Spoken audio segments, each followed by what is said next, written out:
Assalamualaikum warahmatullahi wabarakatuh. Saya atas nama Muhammad Ikra akan mempresentasikan materi yang saya buat dengan judul Corporate Social Responsibility atau CSR. Ya, langsung saja. Pengertian Corporate Social Responsibility. Menurut Widjaja dan Yeremia, CSR merupakan bentuk kerjasama antara perusahaan dengan segala hal yang secara langsung maupun tidak langsung berinteraksi dengan perusahaan untuk tetap menjamin keberadaan dan kelangsungan hidup usaha perusahaan tersebut. Pengertian tersebut sama dengan tanggung jawab sosial dan lingkungan, yaitu merupakan komitmen perusahaan untuk berperan serta dalam pembangunan ekonomi berkelanjutan guna meningkatkan kualitas kehidupan dan lingkungan yang bermanfaat baik bagi perusahaan sendiri, komunitas setempat, maupun masyarakat pada umumnya. CSR adalah suatu tindakan atau konsep yang dilakukan oleh perusahaan sebagai bentuk tanggung jawab perusahaan terhadap sosial atau lingkungan sekitar di mana perusahaan itu berada. Contoh, bentuk tanggung jawab itu bermacam-macam, mulai dari melakukan kegiatan yang dapat meningkatkan kesejahteraan masyarakat dan perbaikan lingkungan, pemberian beasiswa untuk anak tidak mampu, pemberian dana untuk pemeliharaan fasilitas umum, sumbangan untuk desa atau fasilitas masyarakat yang bersifat sosial dan berguna untuk masyarakat banyak, khususnya masyarakat yang berada di sekitar perusahaan tersebut berada. CSR merupakan fenomena strategi perusahaan yang mengakomodasi kebutuhan dan kepentingan stakeholdernya. CSR timbul sejak era di mana kesadaran akan sustainability perusahaan jangka panjang adalah lebih penting daripada sekedar profitability. Di Indonesia, istilah CSR semakin populer digunakan sejak tahun 1990-an. Beberapa perusahaan sebenarnya telah lama melakukan CSR, Corporate Social Activity, atau aktivitas sosial perusahaan, walaupun tidak menamainya sebagai CSR. Secara faktual, aksinya mendekati konsep CSR yang mempresentasikan bentuk peran serta dan kepedulian perusahaan terhadap aspek sosial dan lingkungan. Melalui konsep investasi sosial perusahaan, sejak tahun 2003, Departemen Sosial tercatat sebagai lembaga pemerintah yang aktif dalam mengembangkan konsep CSR dan melakukan advokasi kepada berbagai perusahaan nasional. Pelaporan dan pemeriksaan. Pelaporan tentang CSR berupa laporan berkesinambungan yang berarti dilaporkan secara terus-menerus agar laporan tersebut memuat informasi-informasi kegiatan CSR perusahaan, maka laporan tersebut memiliki pedoman yang berstandar. Pelaksanaan tanggung jawab sosial perusahaan atau yang dikenal dengan nama CSR dilakukan dengan mencakup 3 hal yang dinamakan triple bottom line, yaitu planet diibaratkan tempat berpijak manusia. Maka perusahaan harus memperhatikan lingkungan sekitar dalam mengelola sisa hasil produksi yang berupa limbah, sehingga dapat dipastikan bahwa dalam proses produksinya sudah berjalan secara higienis dan perusahaan dapat melakukan CSR kepada masyarakat yang berada di eksternal perusahaan dengan memanfaatkan limbah yang ada ataukah memberikan bentuk CSR lain. 2. People. Keberadaan perusahaan di suatu wilayah baik dalam lingkup intern dan eksternal harus dapat mensejahterakan manusia yang berpengaruh terhadap wilayah tersebut, sehingga perusahaan sudah semestinya mensejahterakan manusia yang berada di eksternal perusahaan juga. CSR merupakan wadah yang dijadikan bentuk perhatian perusahaan terhadap lingkungan sekitar perusahaan. 3. Profit. Perusahaan tidak hanya dapat mensejahterakan masyarakat sekitarnya dalam program CSR, namun pada program CSR perusahaan juga dapat mensejahterakan stakeholdernya, misal melalui program CSR penyuluhan para UKM dalam mengelola usahanya. Pelakunya adalah masyarakat sekitar. Jika UKM tersebut dapat berjalan lancar dan mandiri, maka UKM dapat bagi hasil dengan perusahaan yang telah membantu untuk memberikan penyuluhan, atau dapat juga perusahaan memberikan bantuan modal kredit kepada UKM untuk melancarkan usahanya. CSR yang sudah dilaksanakan akan dirangkum dalam bentuk laporan sustainability report yang merupakan pelaporan di dalamnya menguraikan mengenai kegiatan sosial yang dilakukan oleh perusahaan. Alasan terkait bisnis untuk CSR.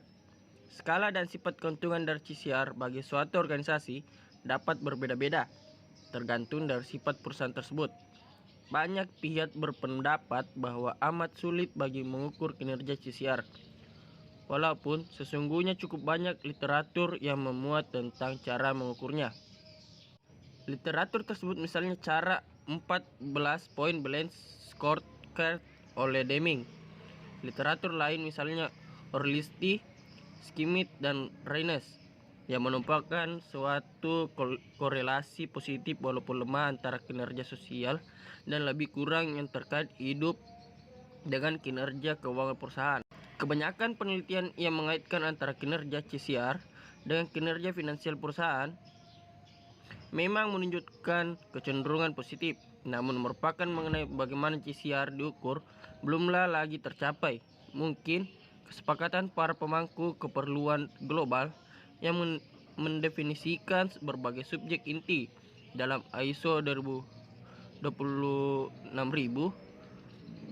Guidance of Social Responsibility direncanakan terbit pada September 2010 akan lebih memudahkan perusahaan bagi menurunkan isu-isu di setiap subjek inti dalam standar tersebut dijadikan alat ukur kesuksesan CSR. Sumber daya manusia, program CSR dapat berbentuk rekrutmen tenaga kerja dan mempekerjakan penduduk lebih kurang. Lebih jauh lagi, CSR dapat dipergunakan bagi menarik perhatian para calon pelamar pekerjaan akan terjadi peningkatan kemungkinan bagi ditanyakannya kebijakan CSR perusahaan, terutama pada saat perusahaan merekrut tenaga kerja dari lulusan terbaik yang memiliki kesadaran sosial dan lebih kurang yang terkait.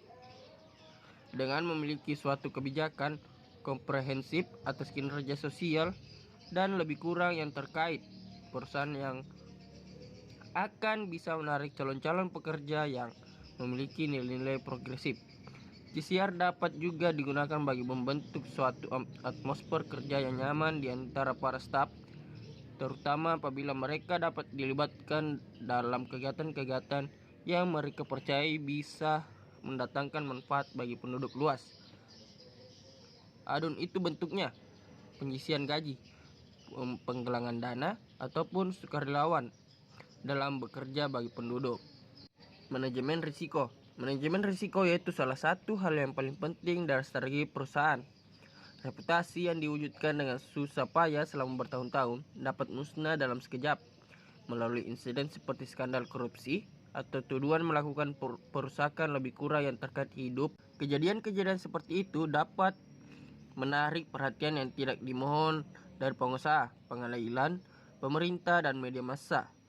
Membentuk suatu kebudayaan kerja yang adun itu terkait dengan aspek tata kelola perusahaan, sosial maupun lingkungan yang keseluruhan, yaitu komponen CSR pada perusahaan dapat mengurangi risiko terjadinya hal-hal negatif tersebut. Membedakan merek.